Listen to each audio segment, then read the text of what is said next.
হাজরিন, অনেক সময় দেখা যায় পৃথিবী অনেক গরম হয়ে যায়, উত্তপ্ত হয়ে যায়, মাঝে মাঝে আমরা দেখতে পাই 40 ডিগ্রির উপরে তাপমাত্রা চলে যায়। আবার অনেক সময় দেখা যায় যে শীতের সময় এত তীব্র শীত পড়ে যে তখন একদম ঘর থেকে বের হওয়া, কম্বলের তল থেকে বের হওয়া অনেক দুষ্কর হয়ে যায়।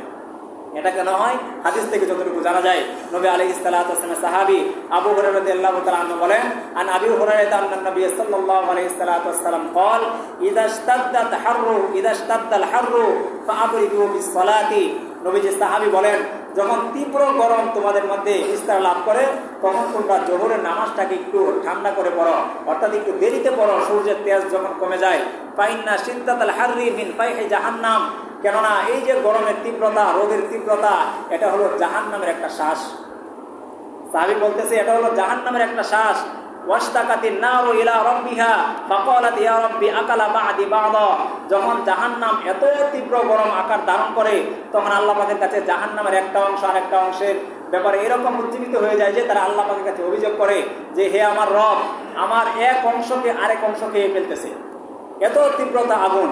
তখন নবী আলাইহিস সালাতু ওয়াস সালাম বলেন, ফাআযিনা লাহা বিনাফাসাইনি নাফাসিন ফিস শিতাই ওয়া নাফাসিন ফিস সাইফ। যখন এই অভিযোগ করে জাহান্নামের আগুন যে হে আল্লাহ, আমার একটা অংশ আরেকটা অংশ খেয়ে ফেলতেছে, তখন আল্লাহ পাক রব্বুল আলামিন জাহান্নামকে দুইটা নির্দেশ প্রদান করেন যে তুমি তোমার শ্বাস ফেলো, একটা শ্বাস হলো গরমকালে একটা শ্বাস, এবং তুমি আরেকটা শ্বাস ফেলো শীতকালে। যার কারণে দেখা যায় গরমকালে যখন জাহান্নাম তার শ্বাসটাকে ছেড়ে দেয় তখন সারা পৃথিবী উত্তপ্ত হয়ে ওঠে। আবার যখন আল্লাহ পাকের হুকুমে আরেকটা শ্বাস ছেড়ে দেয় শীতের সময়, তখন সারা পৃথিবী শীতে সমস্ত কিছু একবার কাবু হয়ে যায়। তাহলে মোহতারাম হাজির, এই হাদিস দ্বারা বোঝা যায় জাহান্নামে শুধু আল্লাহ পাক রব্বুল আলামিন আগুন দিয়ে শাস্তি দিবেন বিষয়টা এরকম না, জাহান্নামে আল্লাহ তাআলা তীব্র শীতের মাধ্যমে মানুষদেরকে শাস্তি দিবেন। আগুনের তীব্রতার কারণে যেরকম মানুষের কষ্ট হয়, শীতের তীব্রতার কারণে মানুষের এরকম কষ্ট হয়। আর জাহান্নামের মধ্যে আল্লাহ পাক রব্বুল আলামিন ওই জাহান্নামীদের জন্য, বেঈমান মুশরিকদের জন্য দুটো শাস্তির ব্যবস্থা করে রেখেছেন। ঠিক তদ্রূপভাবে হাদিসের মধ্যে এসেছে 3টা গরম এরকম রয়েছে যে 3টা গরম মানুষকে জাহান্নামের কথা স্মরণ করিয়ে দেয়। এর মধ্যে অন্যতম একটা গরম হলো এই গ্রীষ্মকালের গরম। এই গ্রীষ্মকালের গরম মানুষকে জাহান্নামের কথা স্মরণ করিয়ে দেয়।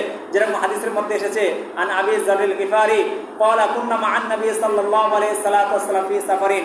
আবু যার গিফারি রাদিয়াল্লাহু তাআলা আনহু বলেন যে আমরা নবী আলাইহিস সালাতু ওয়াসসালামের সাথে একটা সফরে ছিলাম। ঠিক ওই মুহূর্তে ফারাদাল মুয়াজ্জিনু আই ইউআজ্জিনা লিযুহরি, তখন একজন মুয়াজ্জিন দাঁড়িয়ে জোহরের আযান দিতে চাইলো ঠিক ওই তীব্র গরমের মধ্যে। ফাকালা নবী সাল্লাল্লাহু আলাইহি সাল্লাতু ওয়াসসালাম আবরিদ, নবী আলাইহিস সালাতু ওয়াসসালাম বললেন, হে মুয়াজ্জিন, তুমি আযানটাকে একটু দেরি করে দাও, ঠান্ডা করে দাও। সুম্মা আরাদাল আইওয়াজিনা, এর কিছুক্ষণ পরে আবার মুয়াজ্জিন আযান দিতে শুরু করলো। তখন নবীজি আবার বললেন যে এখন দিও না, আরো একটু করে দাও, সূর্যের তীব্রতা আরো কমেলো। ফাকালা লাহু আবরিদ হাত্তা রাইনা ফাইআত তুলুল। সাহাবী বলেন যে সূর্য এরকম অবস্থায় ঢলে পড়েছে যে পাহাড়ের মধ্যে সূর্য পড়ার কারণে পাহাড়ের লম্বা ছায়া আমরা দেখতে পাইতেছিলাম। ঠিক ওই মুহূর্তে সাহাবী বলেন, ফাকালা নবী সাল্লাল্লাহু আলাইহি ওয়াসাল্লাম ইন্না শিদ্দাতাল হাররি মিন ফাইহি জাহান্নাম। হে আমার সাহাবীরা, তোমরা জেনে রাখো এই যে গরমের তীব্রতা দেখা যাচ্ছে এটা হলো জাহান্নামের একটা শ্বাস। ফাইদা ইশতাদ্দাল হাররু ফাআবরিদু বিসসালাহ, যখন গ্রীষ্মকালে সূর্যের প্রখরতা, সূর্যের তেজ এত প্রকট হয়ে যাবে তখন তোমরা জোহরের নামাজকে একটু ঠান্ডা করে ফেলবে। তাহলে মোহতারাম হাজিরিন, জাহান্নামের আগুনের কথা যে স্মরণ করায় দিয়ে 3টা গরম, এর মধ্যে একটা হলো এই গ্রীষ্মকালের গরম, 2 নম্বরে হলো মানুষের গায়ে যখন জ্বর হয়, জ্বরের একটা গরম রয়েছে, তীব্রতা রয়েছে, এটাও কিন্তু জাহান্নামের আগুনকে স্মরণ করিয়ে দেয়। হাদিসের মধ্যে এসেছে যে জাহান্নামের আগুন মানুষকে জ্বরের গরমটা মানুষকে জাহান্নামের আগুনের কথা স্মরণ করিয়ে দেয়, কেননা সেটাও জাহান্নামের উত্তপ্ততা, জাহান্নামের তাপ থেকে এসে থাকে। বুখারী শরীফে 3035 নম্বর হাদিসের বর্ণনা। আম্মা জান আয়েশা রাদিয়াল্লাহু তাআলা আনহা বলেন, আন আয়েশা আনিন নবী সাল্লাল্লাহু আলাইহি সাল্লাতু ওয়াসাল্লাম আল হুম্মা মিন ফাইহি জাহান্নাম ফাআবরিদুহা বিল মা। নবী আলাইহিস সালামের সাহাবিয়া ওনার স্ত্রী হযরত আয়েশা রাদিয়াল্লাহু তাআলা আনহা বলেন যে তোমাদের গায়ে যে জ্বর হয়, জ্বর হওয়ার কারণে তোমাদের গায়ে যে তীব্র গরম অনুভব হয়, সেটা জাহান্নামের একটা উত্তপ্ততা থেকে আসে, জাহান্নামের তাপ থেকে তোমাদের শরীরে একটা এরকম গরমের ভাব এসে যায়। তখন কি করতে হবে? ফাআবরিদুহা, ওই জ্বরকে তোমরা ঠান্ডা করো বিল মাই, পানির মাধ্যমে। আম্মা জান আয়েশা রাদিয়াল্লাহু তাআলা আনহা এখানে জ্বর থেকে কিভাবে রেহাই পাওয়া যাবে এটা চিকিৎসার কথা উনি বলে দিয়েছেন। যে জ্বর মানুষকে জাহান্নামের আগুনের কথা স্মরণ করায় দেয়, জাহান্নামের আগুনের তাপ থেকে এই জ্বরের সূচনা মানুষের শরীরের মধ্যে হয়। তবে এই শরীরটাকে কিভাবে তোমরা ঠান্ডা করবা? যার গায়ে জ্বর আসে না কেন, বেশি বেশি করে সে যেন তার গায়ের মধ্যে, তার মাথার মধ্যে পানি ডালে, এতে করে এই জ্বরের তীব্রতা তার শরীর থেকে নেমে যাবে।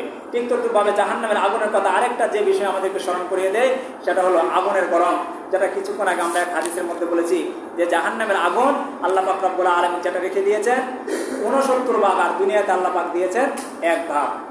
এই 3টা গরম, এক হলো গ্রীষ্মকালের গরম, এক হলো মানুষের গায়ে যে শরীরে যে জ্বর হয় সেই জ্বরের গরম, এরকম ভাবে আগুনের গরম, এই 3টা গরম মানুষ